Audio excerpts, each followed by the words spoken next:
प्राचीन काल में जब राक्षसों का अत्याचार बढ़ रहा था, तब सभी देवताओं को केवल एक ही आशा थी, शिव और पार्वती का विवाह हो, क्योंकि केवल उनके पुत्र के जन्म से ही तारकासुर जैसे असुर का वध संभव था।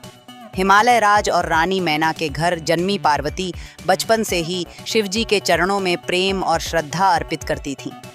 नारद जी ने भी उन्हें आशीर्वाद दिया था कि कठोर तपस्या के द्वारा वे शिव को पति रूप में प्राप्त करेंगी।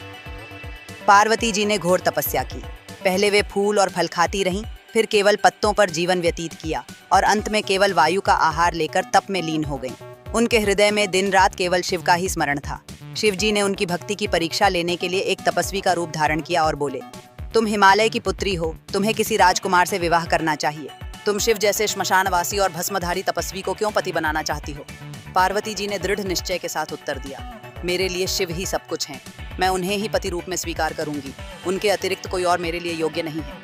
यह वचन सुनकर शिव प्रसन्न हो गए और अपने वास्तविक रूप में प्रकट होकर वरदान दिया, तुम मेरी अर्धांगिनी बनोगी। शुभ मुहूर्त आने पर हिमालय में विवाह की तैयारियां होने लगी। शिव जी अपनी अद्भुत बारात लेकर निकले। बारात में भूत प्रेत, गण योगी और पिशाच भी सम्मिलित थे।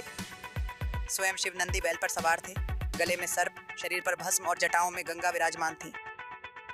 बारात देखकर माता मैना व्याकुल हो उठी। उन्हें लगा यह वर उनकी पुत्री के योग्य नहीं है, लेकिन हिमालय राज और देवताओं ने उन्हें समझाया, यह स्वयं जगतपति हैं, इनसे बढ़कर कोई वर नहीं। मंत्रोच्चारण और वेद ध्वनि के बीच मंडप सजाया गया। हिमालय राज ने कन्यादान किया और शिव पार्वती का दिव्य विवाह संपन्न हुआ। देवता ऋषि मुनि स्तुति करने लगे, गंधर्वों ने गान किया और त्रिलोक में आनंद की लहर दौड़ गई। शिव पार्वती का विवाह केवल पति पत्नी का संबंध नहीं था, बल्कि यह पुरुष और प्रकृति, तपस्या और श्रद्धा, प्रेम और त्याग का अद्वितीय संगम था।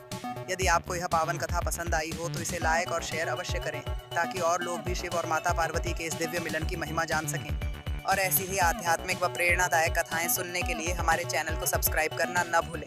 हर हर महादेव।